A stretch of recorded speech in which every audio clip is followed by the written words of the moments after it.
विद्यार्थी मित्रों हूँ सफीक सर आप તમામનો ઓરિએન્ટલ હાયર સેકન્ડરીની યુટ્યુબ ચેનલમાં સ્વાગત કરું છું। મિત્રો આપણે લાસ્ટ વિડીયોમાં વાર્ષિક હિસાબમાં આપણે જે હવાલા જોયા હતા એમાં આજે લાસ્ટ આપણે હવાલાનું સેશન છે।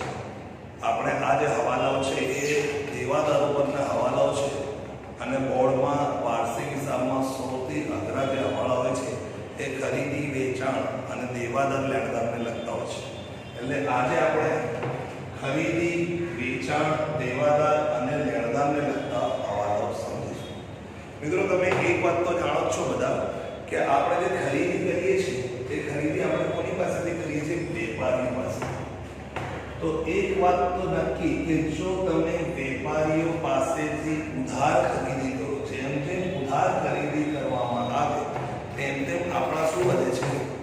લેણદાર એટલે વેપારીઓ વધે, એટલે દેવું વધી જાય। જો ઉધાર ખરીદી કરો તો દેવું વધે। એવી જ રીતે આપણે વેચાણ કોને કરીએ છીએ? ગ્રાહકોને। કોને કરીએ છીએ? તો જેમ જેમ આપણે ઉધાર વેચાણ વધે એટલે ઉધાર વેચાણ કરવામાં આવે તેમ તેમ આપણા દેવાદાર લેણું વધે છે। શું વધે છે?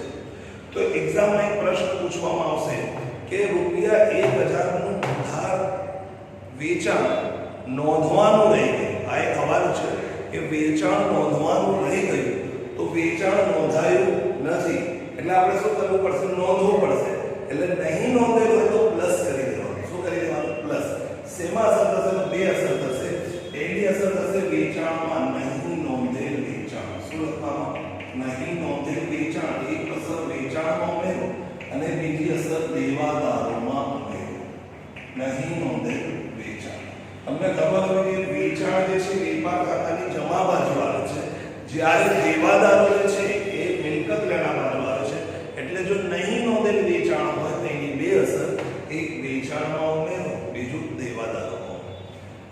એવી જ રીતે જો ખોટી રીતે નોંધેલ વેચાણ એટલે ભૂલથી વેચાણ નોંધેલું કે રૂપિયા 500 નું વેચાણ ઉધાર વેચાણ ભૂલથી નોંધાયું, ખોટી રીતે નોંધેલો હોય તો હવે ખોટી રીતે નોંધેલ છે કે આમાં ખોટો સમાવેશ થઈ ગયો છે એટલે આપણે શું કરવું પડશે? વેચાણમાંથી બાદ। તો એની પણ બે અસર, વેચાણમાંથી બાદ તો શેમાંથી બાદ કરવામાં આવશે? દેવાદારોમાંથી। એટલે બે અસર થશે, ખોટી રીતે નોંધેલ વેચાણ, ખોટી રીતે નોંધેલ શું છે? વેચાણ। તો વેચાણમાંથી બાદ અને શેમાંથી બાદ? ખોટી રીતે નોંધેલ વેચાણ દેવાદારોમાંથી પણ બાદ થશે। એટલે બે બે અસર છે, ખાસ ધ્યાન રાખજો। એના પછી આના જેવો જ ખરીદી તો એક્ઝામમાં એમ કહેવામાં આવે કે રૂપિયા 5000 ની ઉધાર ખરીદી નોંધવાની જ રહી એટલે નહીં નોંધી। ખરીદી શું કરી છે? નોંધી નથી, તો નથી નોંધી એટલે નોંધી દો। તો હવે નોંધવા માટે શું કરવું પડશે? પ્લસ। એટલે ખરીદીમાં શું કરી દેવાનું? પ્લસ। નહીં નોંધેલ ખરીદી, ખરીદીમાં શું કરી દેવાનું? પ્લસ। જો ખરીદીમાં પ્લસ કરો તો શેમાં પ્લસ કરવાનું? લેણદારોમાં પણ શું કરી દેવાનું? પ્લસ। નહીં નોંધેલ ખરીદી, ખરીદીમાં ઉમેરો તો લેણદારોમાં। એવી જ રીતે જો બોર્ડમાં એમ કહેવામાં આવે કે ખોટી રીતે નોંધેલ ખરીદી એટલે ભૂલ થઈ ગઈ અને ભૂલથી આપણે ખરીદીમાં ખરીદી ખોટી રીતે નોંધી કાઢી તો હવે એ ભૂલ સુધારવા માટે શું કરવું પડે? ખરીદીમાંથી શું કરવું પડશે? બાદ। એટલે માઈનસ કરવાનું, ખોટી રીતે નોંધેલ ખરીદી ખરીદીમાંથી બાદ તો શેમાંથી બાદ કરવાનું? લેણદારોમાંથી બાદ। મિત્રો આ બંને એન્ટ્રી જુદી જુદી છે। ખરીદી વેપાર ખાતાની ઉધાર બાજુ લખેલી હોય છે, જ્યારે લેણદારો એ પાછા સરવૈયામાં મૂડી દેવા બાજુ ચાલુ દેવામાં આવે છે। એટલે કુલ ટોટલ મેં 4 હવાલા શીખવાડ્યા, એમાં એટલું યાદ રાખો નહીં નોંધેલું હોય તો શું કરવાનું? પ્લસ। ખોટી રીતે નોંધેલું હોય તો માઈનસ। પણ કયું? ખરીદી અને વેચાણ। હવે આનાથી વિરુદ્ધ આ જે 4 હવાલા છે, ચારે હવાલાથી વિરુદ્ધ જો દાખલામાં એમ લખે કે ખરીદ પરત નોંધવાની જ નહીં, એમ લખે નહીં નોંધેલ ખરીદ પરત, ખરીદ પરત છે પણ નહીં નોંધી તો પછી પ્લસ નહીં કરવાનું, કારણ કે ખરીદ પરત તો શું થાય છે?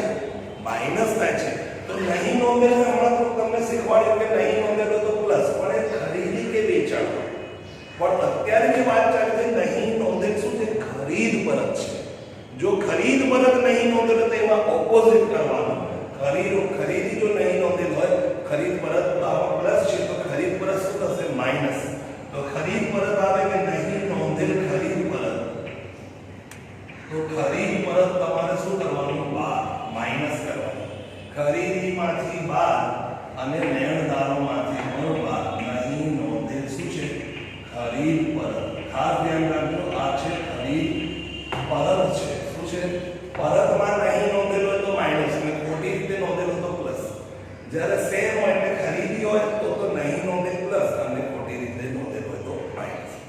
હવે આનાથી વિરુદ્ધ જો એમ કે ભાઈ ભૂલથી ખોટી રીતે નોંધેલ ખરીદ પરત અથવા તો ભૂલથી નોંધેલ છે ખરીદ પરતના રૂપિયા 5000 ભૂલથી નોંધેલ છે તો ખોટી રીતે નોંધેલ કહેવાય.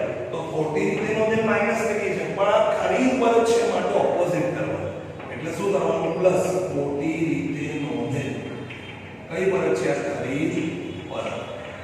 તો આમાં પ્લસ ખરીદીમાં પ્લસ કરો તો પછી શેમાં ખોટી રીતે નોંધેલ ખરીદ પરત શેમાં પ્લસ કરી દેવાનું લેણદારોમાં પણ પ્લસ કરી દેવાનું યાદ રાખો. અને આના જેવો છે વેચાણ એવી જ રીતે વેચાણ પણ નહીં નોંધેલ વેચાણ પરત જો વેચાણ પરત પણ નોંધવાનું રહી ગયું હોય તો વેચાણ પરત તો માઈનસ થાય ને ભલે નહીં નોંધેલો કારણ કે વેચાણમાંથી વેચાણ પરત હંમેશા શું થાય બાદ. હવે કોઈ એમ લખેલું કે 2000 નું ખરીદ પર વેચાણ પરત નોંધવાનું જ રહી ગયું તો વેચાણ પરત છે અને વેચાણ પરત શું થાય છે બાદ થાય છે એટલે નહીં નોંધેલો તો પ્લસ નહીં કરવાનું જો પરત હોય તો માઈનસ શું કરવાનું માઈનસ નહીં નોંધેલ વેચાણ પરત અહીંયા પણ માઈનસ અહીંયા પણ નહીં નોંધેલ વેચાણ પરત શું કરી દેવાનું બાદ. અને એવી જ રીતે જો એમ લખેલા આનામાં ખોટી રીતે નોંધેલ વેચાણ પરત તો વેચાણ પરત છે એટલે ઓપોઝિટ કરવાનું ખોટી રીતે નોંધેલ છે તો માઈનસ નહીં શું કરવાનું પ્લસ. તો વેચાણમાં પ્લસ કરવાનું ખોટી રીતે નોંધેલ વેચાણ પરત એ વેચાણમાં પણ પ્લસ કરી દેવાનું અને દેવાદારોમાં પણ શું કરી દેવાનું પ્લસ ખોટી રીતે નોંધેલ વેચાણ પરત. મિત્રો આ જેટલા પણ અત્યારે તમને હવાલાઓ સમજાવું છું અત્યારે ફક્ત સમજાવું લખાવતો નથી તમને તો જે બોલું છું એ હું તમને લખીને ગ્રુપમાં સેન્ડ કરી દઈશ. જેટલા પણ હવાલા આજે હું સમજાઈશ એ બધા જ હું લખીને તમને ગ્રુપમાં સેન્ડ કરી દઈશ. 30 હવાલાઓ આપણે લખ્યા છે 30 પછી તમારે એ ઉતારી લેવાના છે. આગળના ક્રમ આપી 31 થી ક્રમ આપી અને પછી ઉતારી લેવાના છે તમારે. તો અત્યારે 8 હવાલા થઈ ગયા 4 અહીંયા થયા 4 હવાલા એટલે કેટલી અસર હતી 2 અસર.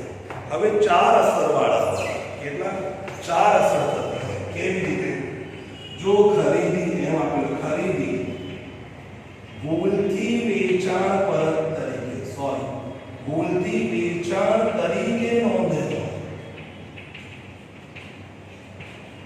કોના તરીકે નોંધેલ છે આપણે છે ખરીદી તો ખરીદી હોય તો આપણે ખરીદીમાં નોંધવી જોઈએ અહીંયા બે જગ્યા અસર પણ કે ભૂલથી આપણે શેમાં નોંધી કાઢી છે વેચાણમાં નોંધી કાઢી છે તો આપણે તો આ ભૂલ કરી છે અહીંયાથી માઈનસ કરી દો ખરી તો વેચાણમાંથી બાદ અને દેવાદારોમાંથી બાદ આ ખોટી રીતે નોંધેલ કરી છે. અને ઓરિજિનલ છે ખરીદી તો ખરીદીમાં પ્લસ અહીંયા પ્લસ કરી દેવાનું આ લખી છે નહીં નોંધેલ ખરીદી ખરીદીમાં ઉમેરો તો પછી લેણદારોમાં ઉમેરો કેટલી અસર થશે 4. જેમાં ભૂલ થઈ છે એમાંથી શું કરવાનું બાદ અને જે સાચી છે કે ખરીદી છે તો ખરીદીમાં શું કરવાનું પ્લસ તો ખરીદીમાં પ્લસ પ્લસમાં પ્લસ લેણદારોમાં પ્લસ એટલે કેટલી અસર થઈ ગઈ 4. એનાથી વિરુદ્ધ છે વેચાણ શું લખેલું હોય વેચાણ ભૂલથી શેના તરીકે ખરીદી તરીકે નોંધેલ ખરીદી તરીકે નોંધેલ છે વેચાણ અને ભૂલ શેમાં થઈ ગઈ છે ભૂલ શેમાં થઈ ગઈ છે ખરીદીમાં થઈ છે તો વેચાણ ખરીદીમાં ના આવે એટલે અહીંયાથી બહાર કરી દેવાનું ખરીદીમાંથી બાદ માઈનસ વેચાણ તો લેણદારોમાંથી પણ બહાર કરી દો એટલે આ ભૂલ સુધરી. હવે જે સાચી છે એની અસર કરો શું છે વેચાણ છે તો વેચાણમાં શું કરી દો પ્લસ આવે નહીં નોંધેલ વેચાણમાં ઉમેરો તો દેવાદારોમાં પણ ઉમેરો કેટલા થયા 10 હવાલાઓ થઈ. હવે આનાથી વિરુદ્ધ જે છે ખરીદી વેચાણ પરત તરીકે નોંધેલ મિત્રો ખૂબ જ મહત્વનો આ હવાલો છે કે હોય ખરીદી છે ખરીદી પણ શેના તરીકે નોંધેલ છે વેચાણ પરત. જો અહીંયા શું હતું ખરીદી પણ વેચાણ હતું આમાં શું છે વેચાણ પરત. મિત્રો ખાસ ધ્યાન રાખવાનું હવાલા અત્યારે તમારે જે યુનિટ ટેસ્ટ થઈ હતી unit test second unit test થઈ એમાં વાર્ષિક હિસાબમાં જે ત્રીજો હવાલો છે એ આ જ હવાલો તો આવા જ પ્રકારનો કે જો ખરીદી એની નોંધ વેચાણ પરત નોંધમાં થઈ જાય તો નિયમ શું છે ચારેયમાં ઉમેરવાનો 4 વસ્તુઓમાં ઉમેરવાનો. શેમાં ઉમેરવાનું? ખરીદીમાં પ્લસ, લેણદારોમાં પ્લસ, વેચાણમાં પ્લસ અને દેવાદારોમાં પ્લસ. એટલે જો ખરીદી હોય અને વેચાણ પરત તરીકે નોંધે, એટલે ખોટી રીતે નોંધેલ વેચાણ પરત હોય તો ખરીદી અહીંયાથી બાદ કરો તો પહેલી અસર આ ખરીદી ભૂલથી શેમાં નોંધે? વેચાણ પરત તરીકે. તો માઈનસ કરવાનું. આ બધામાં ચારેયમાં પ્લસ. શું છે નિયમ? શું છે? ચારેયમાં શું થઈ જાય? પ્લસ. જ્યારે ખરીદી વેચાણ પરત તરીકે નોંધાય કે વેચાણ ખરીદી પરત તરીકે નોંધાય તો ચારેયમાં શું કરી દેવાનું? પ્લસ. તો ખરીદી શેમાં નોંધેલ છે? વેચાણ પરત તરીકે. એટલે ખોટી રીતે નોંધેલ વેચાણ પરત. વેચાણ પરત ભૂલથી નોંધાય તો અહીંયા પ્લસ. પછી ખોટી રીતે નોંધેલ વેચાણ પરત દેવાદારોમાં પ્લસ. અને છે શું? ખરીદી છે તો ખરીદીમાં શું લખવાનું? નહીં નોંધેલ ખરીદી. ખરીદીમાં ઉમેરો અને પછી નહીં નોંધેલ ખરીદી લેણદારોમાં શું કરીએ? એનાથી વિરુદ્ધ સેમ છે વેચાણ ભૂલથી ખરીદ પરત તરીકે નોંધાય. કોના તરીકે? ખરીદ પરત તરીકે નોંધે તો એ પણ એ જ એન્ટ્રી થશે ચારેયમાં. શું થશે? ચારેયમાં પ્લસ. એટલે ખરીદીમાં પ્લસ, લેણદારોમાં પ્લસ, વેચાણમાં પ્લસ અને શું? દેવાદારોમાં પણ પ્લસ. એટલે બધામાં શું થઈ જશે? પ્લસ થઈ જશે. હવે નેક્સ્ટ હવાલો જોઈએ આપણે. આ ટોટલ 12 હવાલાઓ થઈ ગયા છે. હવે દાખલામાં એક્ઝામ્પલ એમ લખેલું હોય કે ભાગીદાર ઓરે ₹1000 નો માલ અંગત વપરાશ માટે લીધે. શેના માટે લીધે? અંગત વપરાશ માટે લીધે. જેની નોંધ વેચાણમાં ₹100 તરીકે કરે છે. કેટલા તરીકે કરે છે? મિત્રો ખૂબ જ મહત્વનો હવાલો છે. ભાગીદાર છે, ભાગીદારનું નામ છે એ ₹1000 અંગત વપરાશ એટલે ઉપાડ કહેવાય. શું કહેવાય? ઉપાડ. અંગત વપરાશ માટે માલ લઈ જાય છે તો અંગત વપરાશ માટે જ્યારે પણ માલ લઈ જાય એટલે ધંધામાંથી ગમે તે સંજોગોમાં વેચાણ સિવાય જો માલ જાય તો પહેલી અસર શું થાય છે? ખરીદીમાંથી બાદ. એટલે માઈનસ અહીંયાથી ખરીદીમાંથી શું કરી દેવાનું? બાદ કરવાનું. આને કહેવાય ઉપાડ. શું કહેવાય? કેટલા રૂપિયા બાદ કરવાના? ગમે તે રીતે માલ જાય એટલે 1000 નો માલ ગયો તો એટલે. અને આ ઉપાડ છે તો ઉપાડની અસર ક્યાં થાય? તો 12માં આપણે ઉપાડની અસર મૂડી કે ચાલુ ખાતે ઉધાર. એટલે બીજી અસર ક્યાં થઈ? મૂડી કે ચાલુ ખાતે ઉધાર. પણ કે છે આની નોંધ આપણે કેટલા? વેચાણમાં ₹100 તરીકે કરે છે. તો વેચાણમાંથી જ્યારે તમે બાદ કરશો ઉપાડ તો કેટલા રૂપિયા તમારે લખવા પડશે? ₹100. વેચાણમાંથી બાદ અને જે વસ્તુ વેચાણમાંથી બાદ એટલે તરત જ દેવાદારોમાંથી પણ કેટલા બાદ થશે? 100. એટલે કેટલી અસર થાય? 4. ફરીથી સમજો. માલ જાય છે પૂરેપૂરા 1000 નો એટલે ખરીદીમાંથી બાદ. ઉપાડ હોવાથી મૂડી કે ચાલુ ખાતે 1000 અને એની અસર ભૂલથી વેચાણમાં થઈ છે તો વેચાણમાંથી ₹100 બાદ. તો દેવાદારોમાંથી પણ ₹100 બાદ. હવે એનાથી થોડું અઘરો હવાલો છે. એ છે આ ₹2000 ની કિંમતનું ફર્નિચર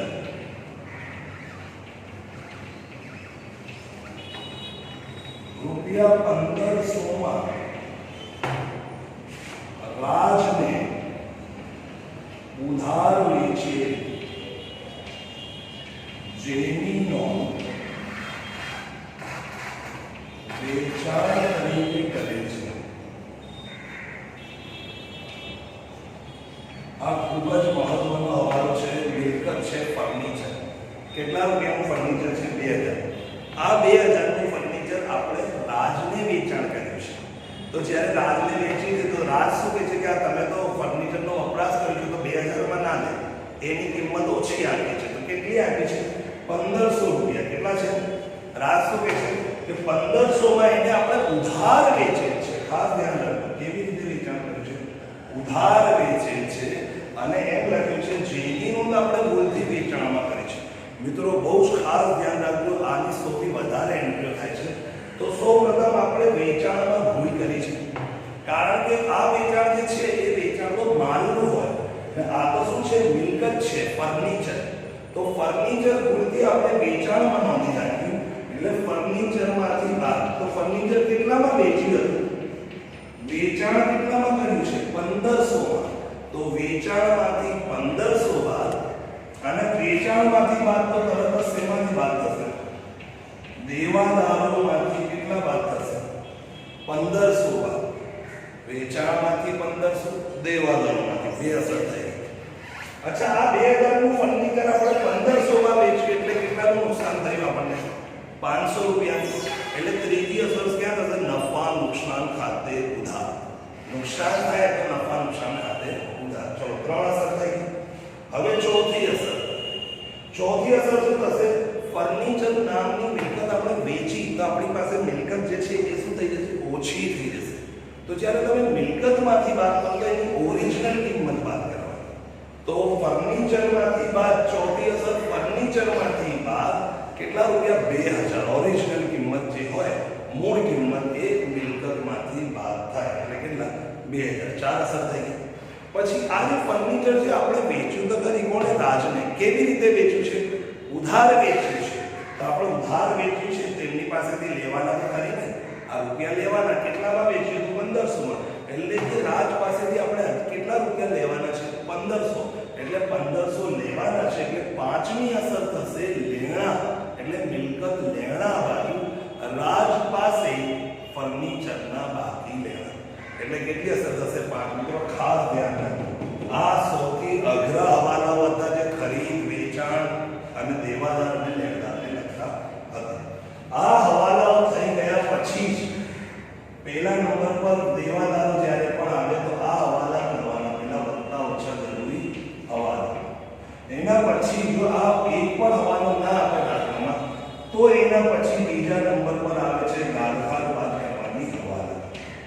પણ જો દાખલામાં દેવાદારો પર ગાળખારનો પણ હવાલો ના હોય તો એના પછી નંબર આવે છે ગાળખાર અનામત બાદ કરવાની હવાલા. પણ જો એનો પણ નંબર ના આવે એટલે દાખલામાં હવાલામાં ના આપેલી હોય તો એના પછી વટાવ અનામત બાદ કરવાનો.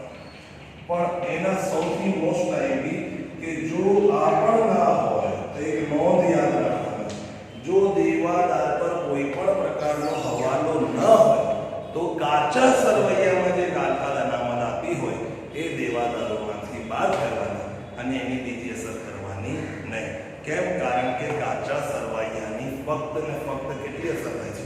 એક જ અસર થાય છે. એટલે આ દેવાદારોનું ફોર્મેટ યાદ રાખવાનું. એમાં જો હું નોંધ ભૂલી ગયો અને જો દાખલામાં